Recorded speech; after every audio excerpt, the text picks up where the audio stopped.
putting on my top hat, tying up my white tie, brushing off my tail. Heaven, I'm in heaven.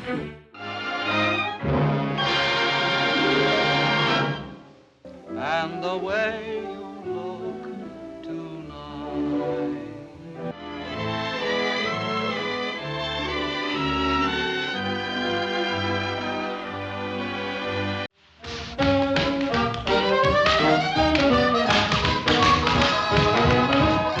Goodbye, my friends. I'll see you all in Guacamora. Some fine day.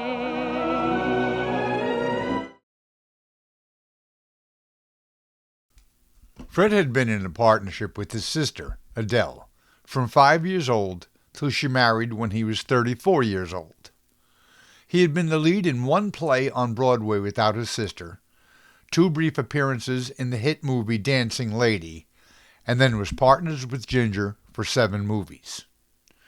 For reasons both valid and invalid, from the start with Ginger, Fred wanted to avoid being in another partnership, covered in detail in the documentary series.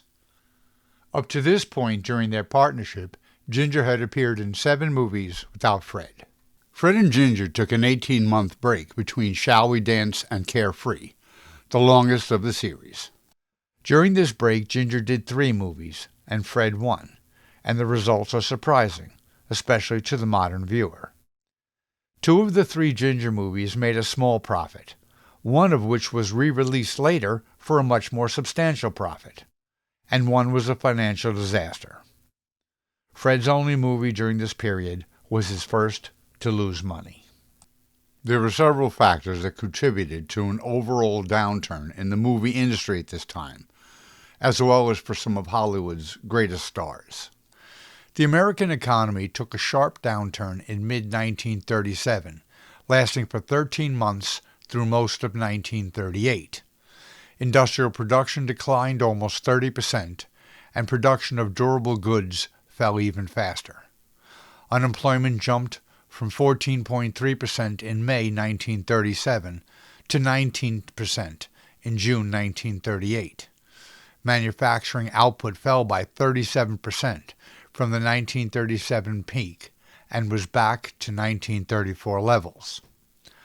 I imagine for most of the U.S. population, this was, oh my God, not again. Consumer spending declined, and of course non-essential entertainment spending took a big hit. This led to the infamous box office poison episode, where in a series of articles started by the independent theater owners, some of the greatest actors in movie history, including RKO's Katharine Hepburn and Fred Astaire, were slandered as failures. This was insane, considering the next year, 1939, was arguably the greatest year in movie history, both financially and in the release of so many timeless classics. It had its negative effect, and soon after, both Katharine and Fred left RKO. Sometimes how a movie performs at the box office has absolutely nothing to do with how good it actually is. Both The Wizard of Oz and It's a Wonderful Life lost money when they were released. Still, in this environment, both Fred and Ginger were pushing hard to do movies independent of each other. Ginger had not done a movie without Fred for 18 months, and Fred had never starred in a movie without Ginger. His only previous appearance was 2 short scenes in Dancing Lady before they teamed up. In his bio, Fred makes it clear that 2 things he cared most about was his family and his dancing. It is also clear Fred liked money and was a tough negotiator. Pandro S. Berman was the executive producer throughout their partnership, and it was the most successful period in RKO history. Early on, he agreed to a profit-sharing deal with Fred to keep him partnering with Ginger. But RKO was a mess, with a different CEO almost every year, and often on the verge of bankruptcy. The Fred and Ginger movies were a financial godsend for the company. I also assume these new CEOs did not like being trapped by previous deals, nor the idea that the cash cow would end because Fred and Ginger wanted to do other things. This is conjecture, not proven facts. If you do not like a profit-sharing deal with your lead actor, how do you get out of it? Well, if there are no profits, then there is nothing to share. This movie, and Fred's next two with Ginger, his last two with RKO, all lost money according to RKO bookkeeping, and then Fred left RKO. There is a chance Fred priced himself out of the market, at least for a little studio like RKO.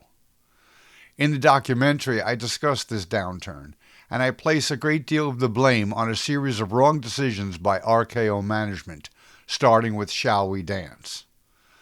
But it also seemed the public was tiring of musicals, with the studios flooding the market over the last few years.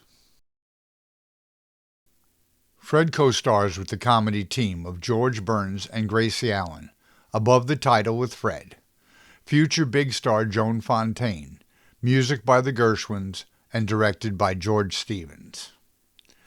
Whether RKO intentionally jammed Fred up with this movie to force him back with Ginger, or if it was unintentional, Fred faced some severe obstacles here. Charley Chase was to provide the comedic role, but withdrew due to ill health. They brought in the comedy team of Burns and Allen, a married couple, to provide the comedy. They had done well in Vaudeville, but not spectacular, a mid-level act, starting in 1922.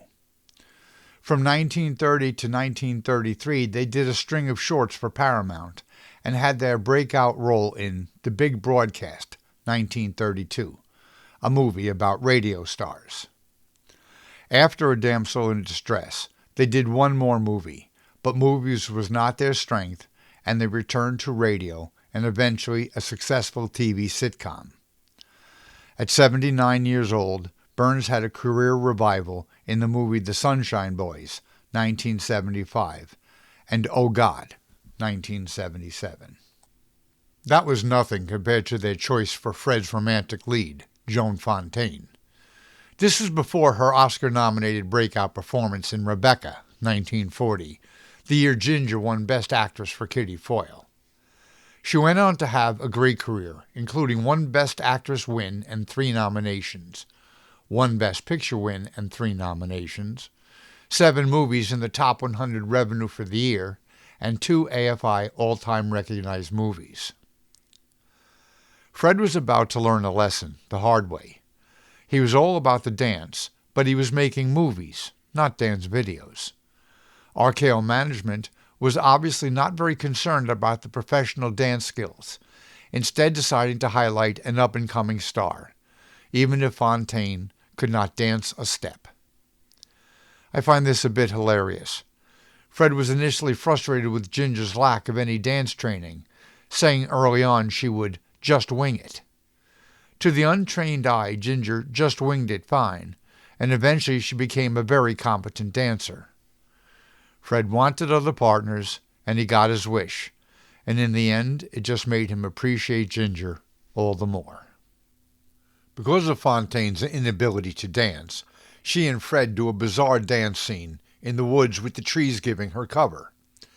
Instead of a romantic ballroom dance being the highlight of a Fred movie, he does multiple comedic dances with the Burns. That resulted in Hermes Pan, Fred's long-term choreography partner, winning his and Fred's only Oscar for the short-lived Best Dance Direction category for the Funhouse Dance. Fred's rendition of Nice Work If You Can Get It hit number 1 on the Billboard Top 100, as well as 2 other versions hitting the top 10. But the solo A Foggy Day in London Town by Fred also did well on the radio and is now considered the best song from the movie. British actor Reginald Gardner had 5th billing as the conniving head butler of the castle. He performed in almost 100 movies and is best known as Commander Schultz in Charlie Chaplin's The Great Dictator, 1940. Constance Collier, who had been in Stage Door with Ginger, plays Fontaine's aunt. Collier had been huge in London and on Broadway, started in the silence in 1916, and appeared in 29 movies through 1950. She was a voice and drama coach since the late 1920s. Her students included Katharine Hepburn, Audrey Hepburn, Vivien Leigh, and Marilyn Monroe. She maintained a friendship with Katharine Hepburn for the rest of her life. The great George and Ira Gershwin were the composers for this movie, but, tragically, George never got to see it, passing from brain cancer July 11, 1937, at only 38 years old. His loss affected many, and Fred and Ginger were devastated, both having been close, long-term friends of George. 14-year-old Fred and 15-year-old George Gershwin met in 1913 when George was a song plugger, salesman-performers who played songs to sell them. The two young teens immediately struck up a friendship, sharing dreams for their future. George said, "Wouldn't it be great if I could write a musical show and you could be in it?" A decade later, their silly dreams came true. December 1st, 1924, the smash hit Broadway play, Lady Be Good, premiered. This was the first Broadway play composed by the Gershwins, and the first leads on Broadway by Adele and Fred Astaire. It ran for 356 performances. Fred and Adele also starred in the Gershwins' Funny Face on Broadway, running for 244 performances. In this small world, Ginger also had her breakout role starring in the hit Gershwin's Broadway play Girl Crazy, running for 272 performances. It was here Fred and Ginger met, and afterwards dated, and I have a hunch George was playing matchmaker. When the Gershwins came to Hollywood, the first movie they composed for was Shall We Dance, starring Fred and Ginger, and then this. It was not just a working relationship. Both Fred and Ginger recount times they spent with George in their biographies, which will be covered in the documentary series.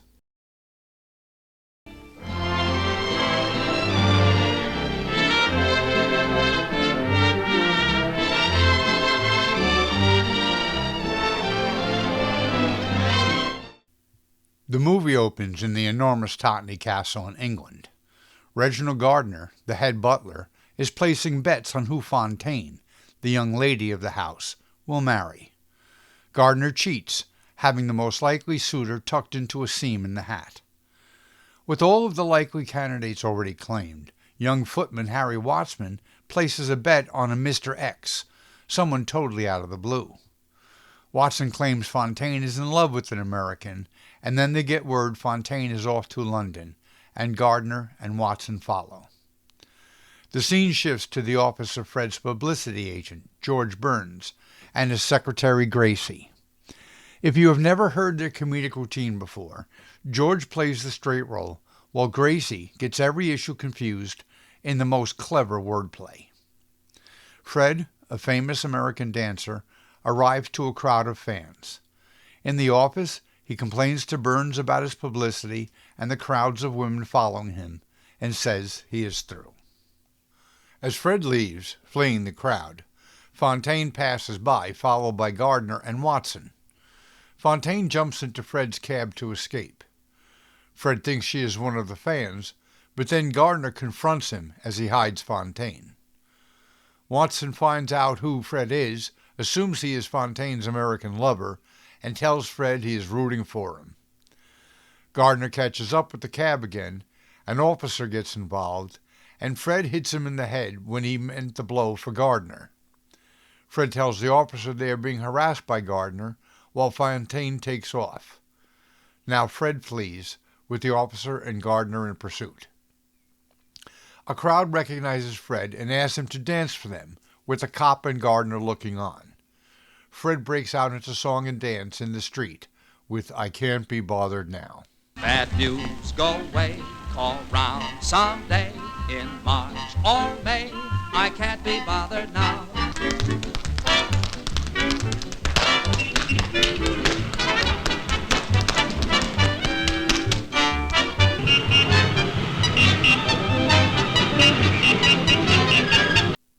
Back at the castle, Fontaine talks with her father, performed by Montague Love. He asks if she has seen her American lover, and she complains she could not, with Gardner chasing after her. Fontaine's aunt, performed by Constance Collier, tells him Gardner spent the night in prison. Fontaine defends Gardner's actions, and her aunt tells her she is restricted to the property. Watson sends Fred a phony letter, inviting him to visit the castle, and Fred plans on attending on Visitor's Day. Fred arrives at the castle with the Burns. Gardner recognizes him and refuses entrance, but Watson sneaks him in as one of the madrigal singers. They perform The Jolly Tar and the Milkmaid for Collier. Jolly tar, he laughed aloft, it's all the best, my bonny, that you won't be my better half with a hand of money. Fred flees with the castle staff after him. Watson sneaks him into a room where he meets Fontaine again. But of course, she has no idea about the letter sent by Watson. Fontaine tells Fred about the man she loves, and Fred thinks it's him. Collier comes in looking for Fred, but Watson helps him escape just in time. Fontaine thinks Fred has repeated an historical romantic leap from the balcony. Fred mistakes the lord of the castle as the gardener and gives him a note for Fontaine. Fred gets a cottage down the road from the castle, and Collier tells Love he must go deal with these Americans and horsewhip them. Watson comes in to warn Fred, but when Love walks in, Fred still thinks he is the gardener and castigates the lord of the castle, until he finds out Love is that lord. Love gives Fred the reply to his note, and it ends up this lord is a very nice and understanding fellow, and supports his daughter. He tells Fred they are going to the fair today, and Fred should come and fight for the woman he loves. In celebration, Fred and the Burns break out into song and dance with Put Me to the Test, I've Just Begun to Live, the first long song and dance scene in the movie.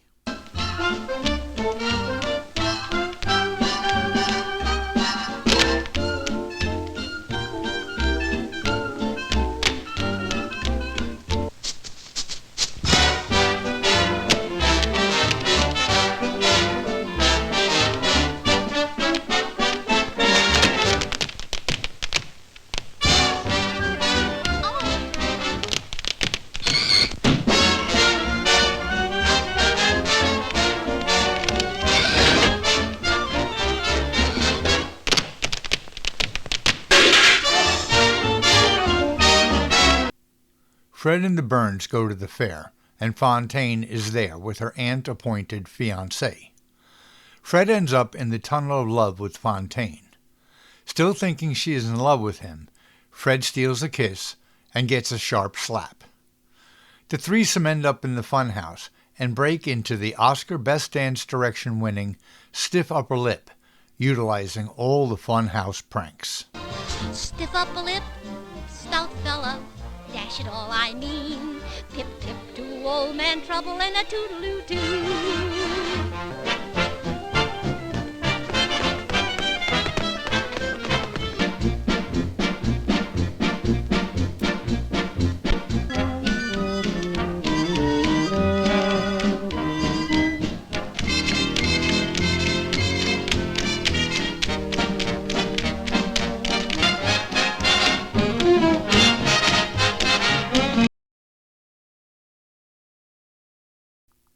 Fontaine tells her father she now loves Fred. With his encouragement, she goes to apologize to Fred for slapping him, but so mangles her explanation Fred does not understand, then storms off in frustration after telling Fred she loves him. Fred chases, and now they perform Sing of Spring. Things are looking up. I've been looking the landscape over, and it's covered with four-leaf clover.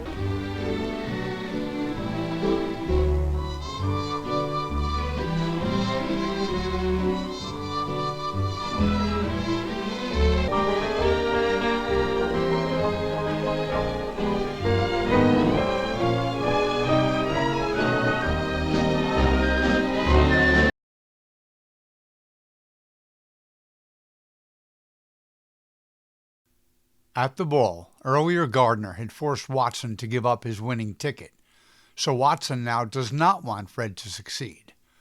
He puts on an act and shows Fontaine a very insulting newspaper article. Fontaine is furious. Walking around the grounds, Fred sings the best song of the movie, A Foggy Day. A foggy day in London town had me low and had me down.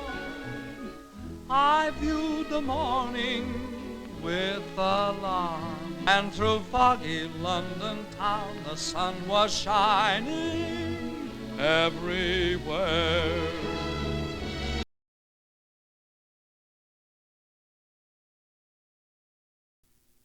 Fred is denied entrance, again, because Fontaine was so angry.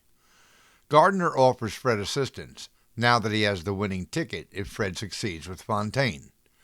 He sneaks Fred into the music room, where they perform Nice Work If You Can Get It. The man who only lives for making money lives a life that isn't necessarily sunny.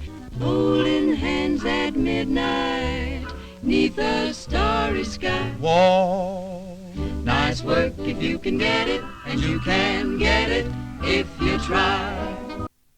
Fred meets with Fontaine, and she is still furious with him. Watson tells him she does that to all the boys. Gardner again makes Watson switch the winning ticket. Gracie accepts a marriage proposal from Fontaine's appointed fiancé. Watson has the orchestra play an opera tune, knowing Gardner cannot help but run outside to sing to it.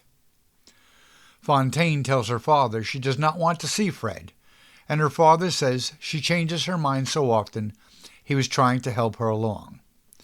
He then gives Fred advice on how to win his daughter. Taking his advice, Fred goes up to her room, and she demands he leave. Fred continues to press, and then Fontaine tells him about the insulting newspaper article. Fred tells her it is all lies put out by George, his press agent, and they reconcile and plan on getting married. Collier pounds on the door. Fontaine says Fred must leave, do the same historical romantic leap from the balcony she thought he did last time, and Fred does, swinging through the trees and landing safely. George suggests honeymoon plans for Gracie. Of course she misunderstands and now accepts George's marriage proposal. Fred breaks out into a dance, reprising Nice Work If You Can Get It and playing the drums with his feet.